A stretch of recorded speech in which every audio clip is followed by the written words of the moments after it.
Ravi de retrouver pour ce nouveau numéro du Dessous des cartes. On démarre cette émission sur le toit du monde, dans l'Himalaya. C'est en haute altitude que se joue depuis plusieurs décennies un conflit de frontières entre la Chine et l'Inde. Un conflit frontalier non résolu depuis l'époque où l'Inde appartenait aux Britanniques, lesquels tracèrent sur 3500 km une ligne de contrôle effectif qui provoque encore aujourd'hui régulièrement des heurts et des tensions entre Pékin et New Delhi. Le pays de Xi Jinping, celui de Narendra Modi, deux ambitions de puissance qui s'entrechoquent et qui nous intéressent aujourd'hui. Chine-Inde, un match entre géants, vous allez voir, dans cette partie du globe où s'écrit le monde de demain. Sortons nos cartes. L'Inde et la Chine sont toutes deux situées sur le continent asiatique et partagent une frontière commune, on l'a dit, de près de 3500 km dans la région montagneuse de l'Himalaya. L'Inde a une superficie de 3,3 millions de kilomètres carrés, alors que, regardez, la Chine est presque 3 fois plus étendue.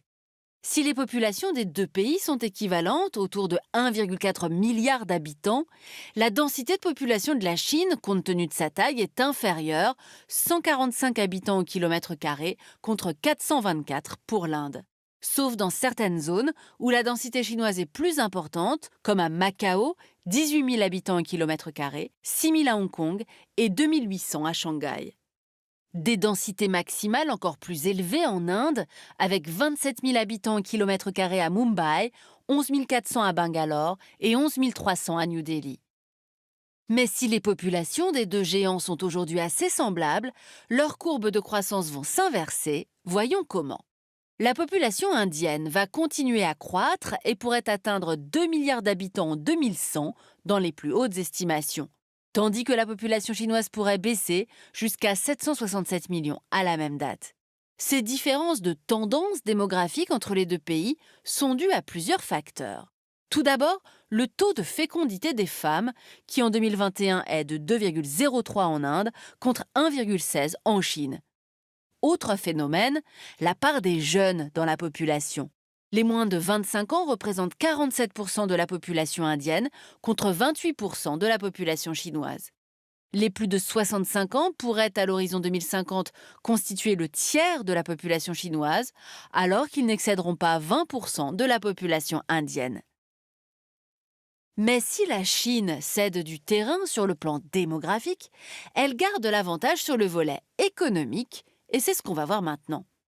Alors que les deux puissances avaient un PIB presque équivalent en 1990, celui de la Chine est aujourd'hui 6 fois plus important que celui de l'Inde, avec 19 900 milliards de dollars pour la Chine contre 3 300 pour l'Inde. La Chine se classe au 2e rang des puissances économiques mondiales, derrière les États-Unis. L'Inde est au 6e rang, derrière le Japon, l'Allemagne et le Royaume-Uni. Le taux de croissance du PIB chinois a en moyenne été de 9% par an ces 30 dernières années, contre 6% pour l'Inde. Et en termes de revenus par habitant, la Chine se situe largement au-dessus de l'Inde avec un revenu national brut de 12 000 dollars contre 3 000 dollars. Des montants par ailleurs loin des moyennes américaines, autour de 70 500 dollars, ou de l'Union européenne, autour de 40 000 dollars. Les deux géants asiatiques restent très loin, on le voit, derrière les Occidentaux. Alors à présent, comparons la structure de leurs économies. La Chine et l'Inde ont suivi la même évolution en termes de ressources, passant d'une économie basée sur l'agriculture et l'industrie à un modèle faisant la part belle aux services. Mais alors que le secteur agricole ne représente plus que 7,3% du PIB en Chine, il compte encore pour 18,3% en Inde, faisant du pays la 4e puissance agricole mondiale. Intéressons-nous maintenant à leurs clients. Premier exportateur mondial en 2021 de biens, de services et de revenus primaires avec 3 830 milliards de dollars, la Chine commerce principalement avec les États-Unis, le Japon, la Corée du Sud, le Vietnam, l'Inde, les Pays-Bas, l'Allemagne et la Malaisie. Côté indien à présent, le pays exporte 667 milliards de dollars et ses principaux clients sont les États-Unis, les Émirats, la Chine, le Bangladesh, les Pays-Bas, Singapour, le Royaume-Uni, la Belgique et l'Allemagne. Chine et Inde qui n'exportent pas le même type de produits. La Chine exporte massivement des produits manufacturés, principalement dans l'électronique, alors que l'Inde exporte principalement du pétrole, des diamants et des médicaments. Par ailleurs, la balance commerciale Chine-Inde est largement en faveur de la Chine, notamment à cause des produits électroniques vendus en Inde qui sont à 70% importés de Chine. Mais si la Chine a aujourd'hui un net avantage sur son rival indien, l'écart pourrait se réduire à l'avenir. Voyons pourquoi. En 2022, la croissance chinoise est tombée à 3%, alors que la croissance indienne se maintient à 7%. Et les prévisions pour les années à venir confirment cette tendance. Ce changement est dû à plusieurs facteurs. La démographie indienne, plus dynamique, on l'a dit, avec une population plus jeune. Le revenu par habitant indien est plus faible que le chinois, ce qui permet à Delhi de proposer une main-d'œuvre moins chère. Les entreprises indiennes sont plus dynamiques du fait de leurs capitaux privés, là où la majorité des grandes entreprises chinoises fonctionnent avec des capitaux d'État. Enfin, certaines entreprises étrangères se désengagent de Chine du fait de son isolement, du risque que Pékin fait peser sur certains approvisionnements suite à la crise Covid et aux frictions avec les États-Unis. Exemple, la célèbre marque américaine Apple a décidé à l'automne 2022 de déplacer une partie de la production de ses iPhones de la Chine vers l'Inde, passant de 1% de la production mondiale en 2021 à 7% en 2023 pour une valeur de près de 7 milliards de dollars. Cette part de la production d'iPhone en Inde qui pourrait augmenter jusqu'à 25% en 2025 et 50% en 2027. Un transfert économique qui est une aubaine pour Narendra Modi, lequel continue de se positionner vis-à-vis de ses clients occidentaux, sans tromper personne, en garant de la démocratie face à un gouvernement chinois autoritaire sous le contrôle absolu de Xi Jinping. Une position que le Premier ministre indien exploite également au niveau géopolitique, et c'est ce qu'on va voir maintenant. Les deux pays contrôlent, via leur ZEE, une partie des très importantes routes commerciales qui joignent l'océan Indien à l'océan Pacifique. Des routes qui voient transiter 60% du commerce mondial. Pour sécuriser ses importations d'hydrocarbures et ses exportations, la Chine a mis en place une stratégie offensive baptisée collier de perles, qui consiste à implanter des bases chinoises et à contrôler des ports dans des pays amis. Une stratégie qui n'est pas du goût de New Delhi, puisque Pékin prend position dans des pays qui relèvent habituellement de la sphère d'influence indienne, comme les Maldives, le Sri Lanka, le Bangladesh, la Birmanie ou la Thaïlande. Cette implantation est facilitée par d'anciens contentieux entre l'Inde et ses voisins, qui partagent pourtant des racines culturelles et linguistiques fortes. S'ajoutent à ce collier de perles des prises d'intérêt chinois au Pakistan, dans le port de Gwadar, et le long du corridor remontant vers la frontière chinoise et la ville de Kashgar.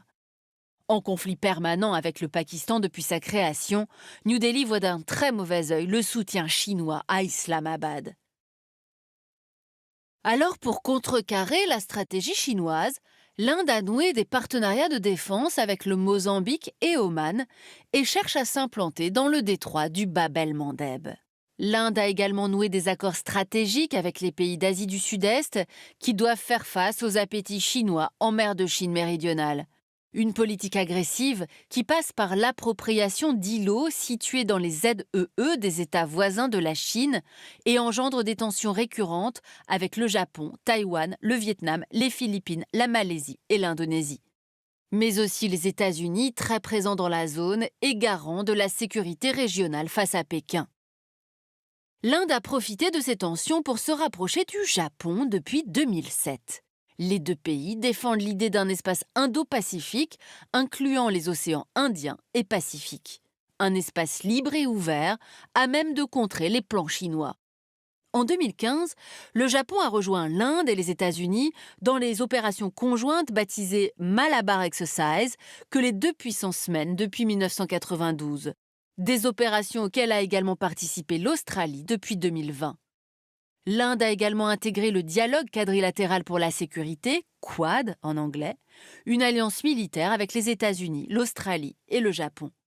Le Premier ministre Narendra Modi se rapproche également de la France, à qui il achète déjà de nombreux armements et qui pourrait se révéler un nouvel allié précieux pour l'Inde dans la région. car la France compte plus de 10,2 millions de kilomètres carrés de ZEE dans la zone Indo-Pacifique, grâce à ses territoires d'outre-mer, des territoires où sont basés d'importants moyens militaires. Une présence bienvenue qui s'ajoute à celle des États-Unis, du Japon et de l'Australie pour l'Inde qui n'a pas une puissance de feu lui permettant de s'opposer frontalement à la Chine. Exemple, en termes de puissance militaire en mer. La marine indienne compte 69 000 hommes contre 260 000 marins pour le géant chinois. Un rapport de force clairement déséquilibré.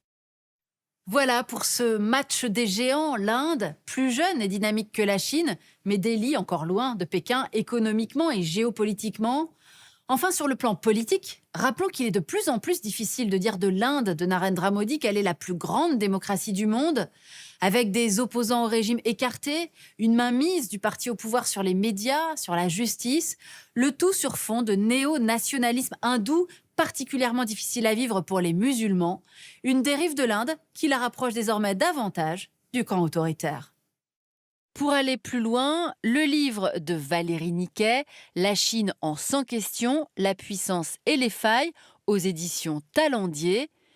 Et pour aller plus loin sur le géant indien, L'Inde de Modi, national-populisme et démocratie ethnique par Christophe Jaffrelot, chez Fayard.